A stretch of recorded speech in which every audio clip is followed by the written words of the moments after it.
ang mga salitang ginagamit natin sa banal na pagdiriwang ng misa ay hinango sa Ebanghelyong narinig natin mula kay San Lucas. Ngunit sa isang salita ko lamang ay gagaling na ako.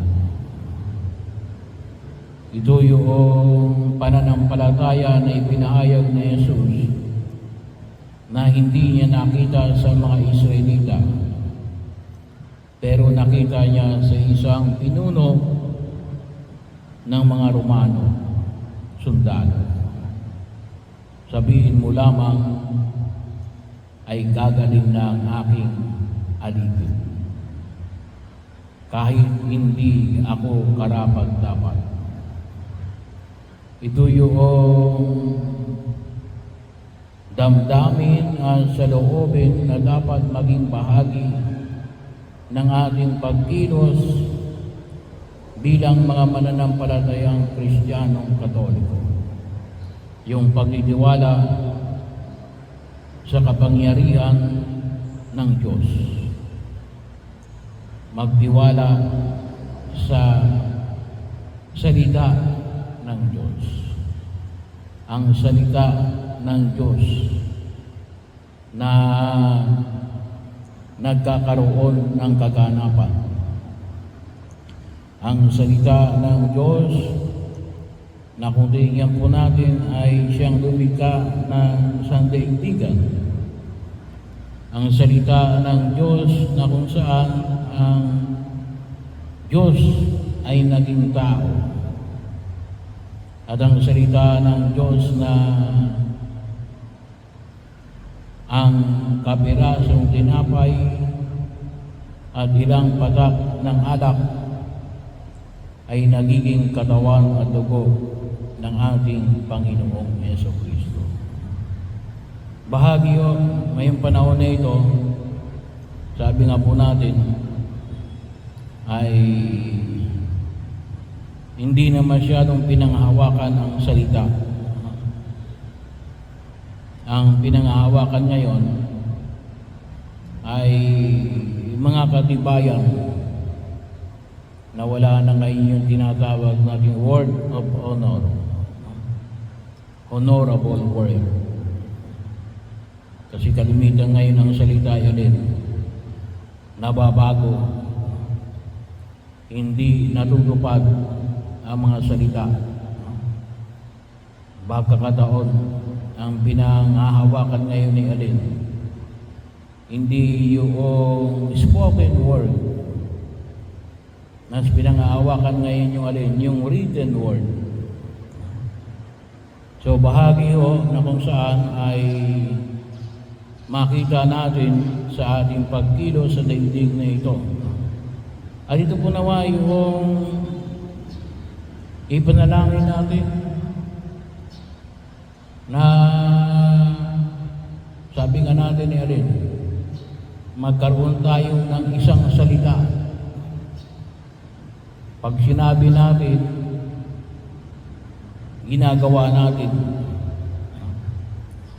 Yung salita na mayroong kapangyarihan kasi nagkakaroon ng kaganapan. Hindi salitang nababaliwala kasi walang kwenta. Kaya po kumisan tayo ay alin?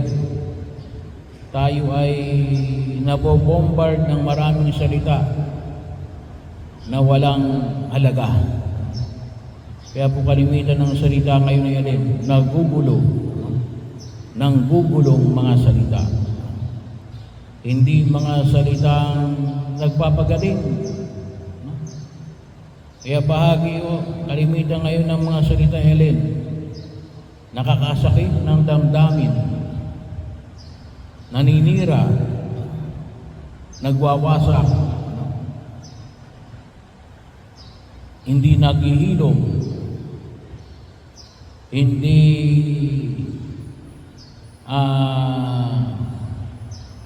nagtatayo,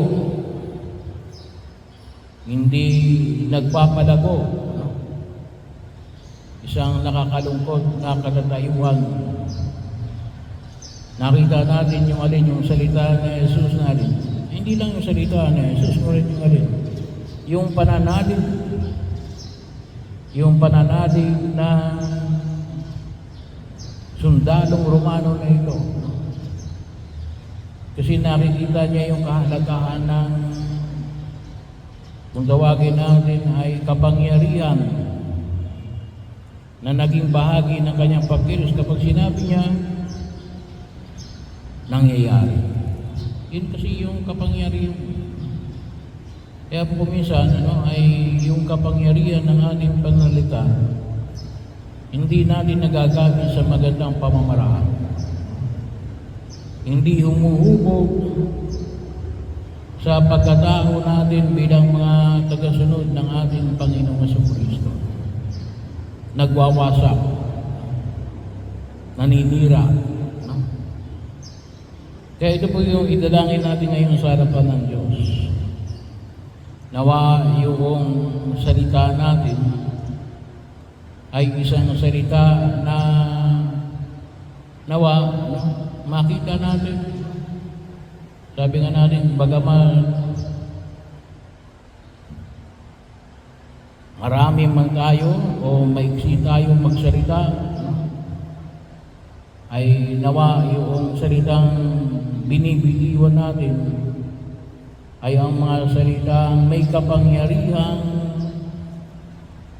magpagaling, bumuhay, magsaayos, magpalago,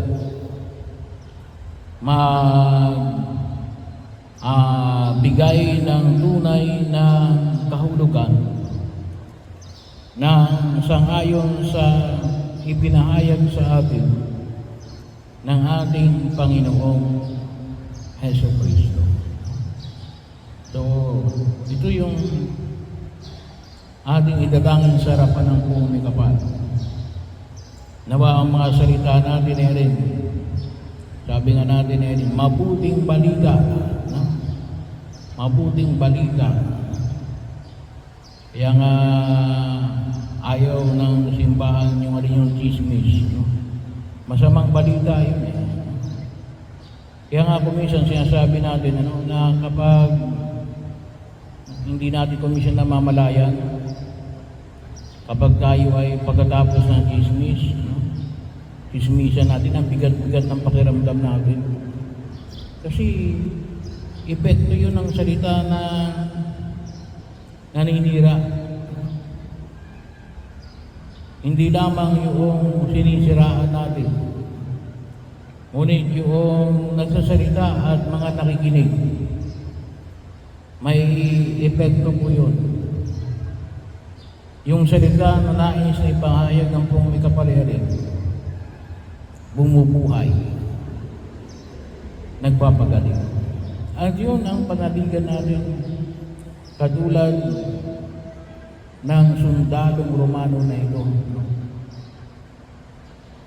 At yan ay alin, nawa makita natin lalong-lalo na every time na tanggapin natin si Jesus sa banal na Eucharistia. Kasi ito yung binabanggit natin. Ngunit sa isang salita mo lamang ay gagaling na ako.